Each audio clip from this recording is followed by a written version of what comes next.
A hónap elején jelentkeztünk utoljára, és sok minden változott, mint ahogy mögöttem mutatja a virágzó növényeket, a bokrokat a kép, és a környezetünk is változik, a fizikai testünk is folytonos változásban van, és mint a régiek elmondták, a testünk abból áll, amit megeszünk, megiszunk és belélegzünk. Föl kell tenni magunknak a kérdést,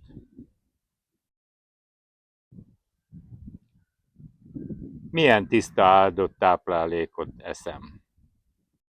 Mennyi életerőt tartalmazó vizet iszom? Milyen levegőt szívok be? Milyen növények, állatok és emberek vesznek körül?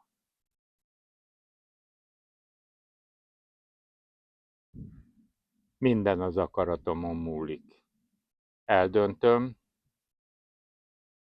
mert a saját világomba dönthetek, hogy mit eszem, mit iszom, kivel állok szóba. És fölteszem a kérdést, létezik-e vegyszermentes étel, amely táplál, éltet? Létezik-e magas életerőt hordozó víz?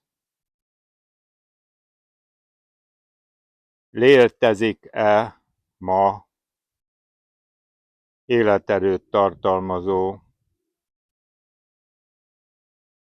párát és oxigént tartalmazó levegő? Létezik-e olyan emberi közösség, amely magas rezgésű minőséget hordoz? És ha a többségre igen a válasz, akkor újabb kérdés adódik, megteszek-e mindent, hogy ezekkel találkozzak, és az életminőségemet tudják javítani. És akkor kezdjük talán a vízzel, amely az életnek az alapja és az életnek a hordozója. Hát bizony korunknak nagy gondja a víz. És talán sokan nem tudják, de a Dunából nyert vizet, mire ideér Budapesthez, addigra 7-8-an már megitták. És hogy az életerő, az életet hordozó víz milyen megújulásra képes, az következik abból, hogy a Duna menti kutakból tőlünk délebbre lévőek újból elfogyasszák. Hát bizony korunk nagy gondja a víz, talán azért, mert megszüntettük a Kárpátok által körülölelt szent szívcsakránk szent vízfelületét, amely éltette a szívcsakrát és éltette a bolygónkat. Talán azért, mert a víz nélküli talaj életképtelen, és életképtelen a víz által táplált növény, illetve a vízhiányos növény, és a vízhiányos állat, és az ember is. Talán azért, mert pazaroljuk a vizet. Gondoljuk el, megemelkedett a hőmérséklet, több víz párolog, az ember, az állat és a növény is több vizet párologtat, és víz pedig a homokhátságon ma már nincs. A minap hallgattam a rádióba egy meteorológust, aki azt mondta, hogy a felső 1 méter körüli rétegből 100 milliméter víz hiányzik. Valamikor azt tanultam, hogy 1 milliméternyi csapadék 1 centi földet tud átáztatni. Ebből következik, hogy ha onnan 100 mm csapadék hiányzik, akkor szinte porszárad a felső 1 méteres réteg. Talán azért, mert az állatok felneveléséhez sok vízre van szükség. A nagyon érdekes saját tapasztalás, hogy ha zöldséget eszem, sokkal kevesebbet kell innom, mert a saját biogazdálkodásból származó zöldségek eszenciális vizet tartalmaznak, amit a sejtjeim nagyon gyorsan, 100%-osan tudnak minden veszteség nélkül hasznosítani. Még abban az esetben, ha nagyon koncentrált energiát tartalmazó húst fogyasztunk, és ahhoz, hogy az újra emészthető állapotban legyen, illetve a testünk által fölvehető állapotban legyen a hús által biztosított energia, nagyon sok vízre van szükségünk. Körülbelül 2-szer annyi vizet iszom, hogyha ne talán húsételt is fogyasztunk.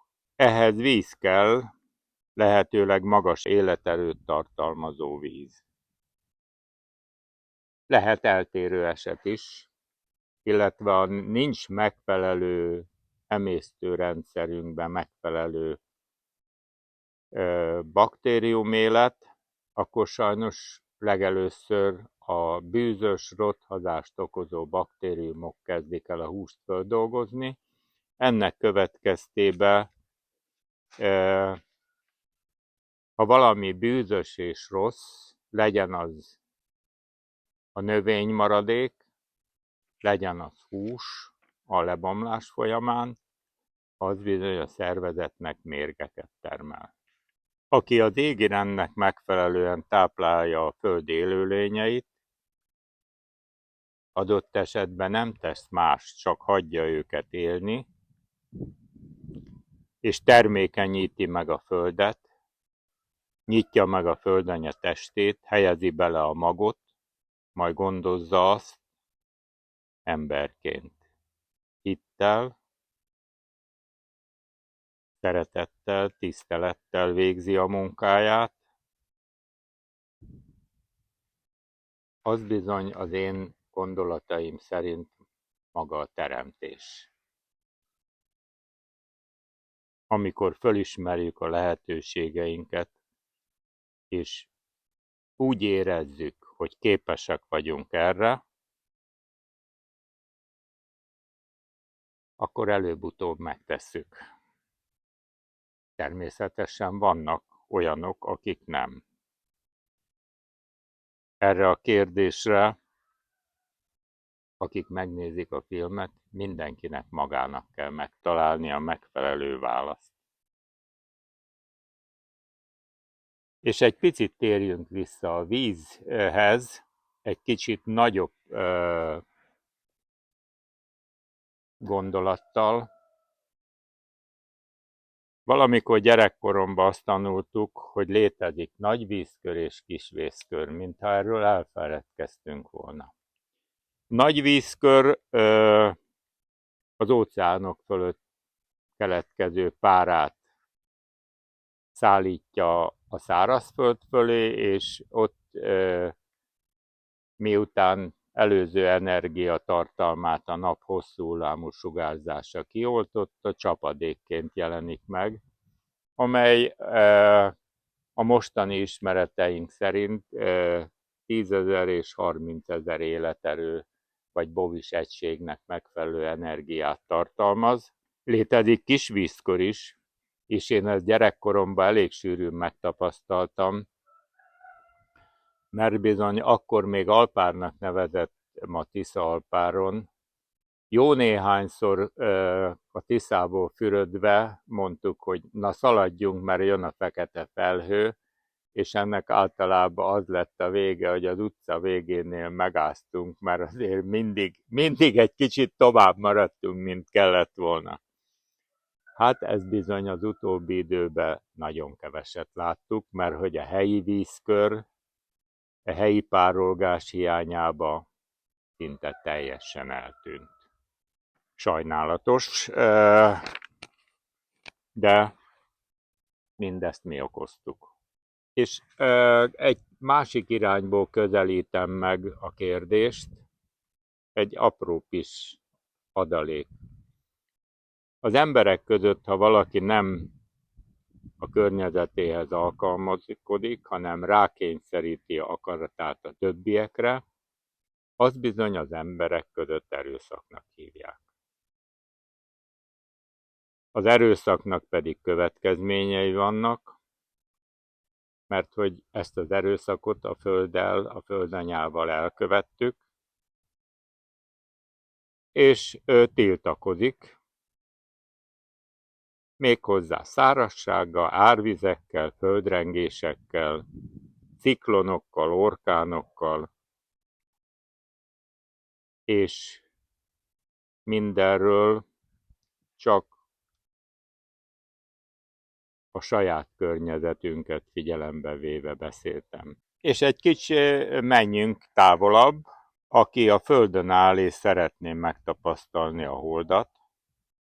Tudjuk, hogy a Föld is és a Hold is a női minőséghez tartozik. Az fogadja be és teremtse meg magában a napot, és létrejön a teljesség a férfi minőség által. Mert tudjuk, hogy a nap hatására tündöklően szép tud lenni a hold, mely a nap segítségével, az ember közvetítésével teremt. Az ember nélkül a Föld csak megszilárdult energia, és az ember energiája hatására válik kertté, olyan környezettél, amelybe csak úgy jó lenni. És akkor menjünk körbe, nézzük meg, hogy mi változott ez alatt a közel egy hónap alatt, melyik növény hogyan reagált, illetve vannak már növények, amelyek befejezték a földi életüket, és az emberek vagy az állatok táplálékáivá váltak, és így élnek tovább bennünk. Látható, hogy itt éppen előttünk a mizura elindult virágozni. Igazából ezek hidegtűrő növények, egész télen itt voltak, és tűrték a hideget. Aztán tavasszal most már a napocskától, meg a holdtól kaptak annyi energiát, hogy a földgyülemlő energia elegendő lett ahhoz, hogy virágot képezzenek és utódot magot hozzanak. És mit tehet valaki, hogyha így fölvirágzik a rukkolája, a mizunája, mint növény, vagy a nagyvörös levél, ami egy másik fóliában van? Hát nagyon egyszerűen hagyja magot élelni, és a csíráztató edényébe akár nyáron is tudja az ízét élvezni, mert hogy napok alatt kicsírázik, és ehető energiává alakul a magba rejlő őserő. Itt a húsvét előtti zöldhagyma van, nől, és szerintem nagyon jól érzi magát, és elmondanám, hogy az emberek jó része, még az is, akinek kertje van, az esetleg nem olyan szép, vagy általa már nem kedvelt, vagy fogyaszthatatlannak ítélt hagymát, azt egyszerűen kidobja. No, mi ezt a földbe dobtuk bele, és láthatólag itt a végeredmény. Van, amelyik hagymácskából 2, sőt némelyikből 300 zöldhagyma is keletkezik, mivel ez körülbelül egy 1,5 hónapja lett elduggatva, így a tavaszi zöldhagymát akár ilyen módon is elő tudja otthon a gazda, vagy a gazdasszony a család asztalára állítani. Itt a palánta nevelőbe vagyunk, és igazából, mivel nálunk azért nagyobb volumenbe történik a termelés, látni, hogy a termesztőközeg az tőzeg, és a tőzegbe kellően nedvesített talajba egy kis baktériumtrágyával neveljük a palántákat. Igazából, hogyha valaki nem akar nagyon sokat gyomlálni, akkor otthon is meg tudja csinálni, hogy vág egy papírcsíkot, rak rá csirízből, lisztvíz keverékéből kis dombocskákat olyan távolságra, amilyen távolságra szeretné, hogy a hagymái kikeljenek, belenyom egy-két hagymamagot, és amikor a külső körülmények megfelelőek, akkor ezt a szalagot csak kihúzza, húz rá egy kis földet, megöntözi, és a természet az pedig tudja a dolgát. Hogy mi történik itt, látunk többfélét. Amikor egy ilyen rizspapírba kis hatszögletű sejtekbe vetünk, illetve van az is, amikor lásd hátrébb már a kitűzdelt palánták tápkockába, táphengerbe, illetve nagyobb ládákba történik a vetés, és a gyökérzettel együtt kiemelve, átültetve a növényeket egy termesztő közeggel visszük ki, így a külső körülményektől megpróbáljuk függetleníteni, és előrébb hozzuk a fejlődését. Hát itt az asztalon érdekességként az előbb látott Mizuna gyerekkorában, sőt pólyáskorában, mellette a vöröslevél, koriander, rukkola, ami majd a szabadföldre kerül kiültetésre. Itt pedig azt látjuk, hogy a hordóba kiengedett növényi pívíz hogyan viselkedik a napfény hatására. Látjuk, hogy az algaképződés itt, a zöld alga már megindult, gyakorlatilag az első növény megjelent benne. Ebbe pedig egy áztatott komposzt, illetve zöld növényi részek kerültek bele, és látni, hogy ugyancsak a nap energiájának hatására hogyan bontják le az élő baktériumok azokat a növényi részeket, amelyekből aztán a növények számára táplálékot állítanak elő, és látni a gázképződést is. Itt mángoldot láthatunk, és nagy vöröslevelet. Azt mindannyian látják, hogy nálunk a növények szellősen vannak ültetve. Hát, hogyha az emberi körülményeket hasonlítanám, akkor nem tömbházba, hanem kertes házba laknak, és jól érzik magukat. Itt hát már nem is koratavaszi, inkább tavaszi palánták láthatóak. Igazából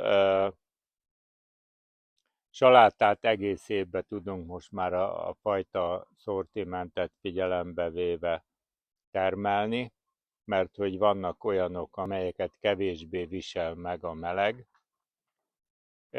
illetve hát a régi fajták közül pedig a áttelelő fajtákat lehet kiskertekbe vetni, amelyek ilyenkor, amikor a körülmények áttelelnek, és a körülmények optimálisak, akkor elkezdenek virulni, és a tavaszi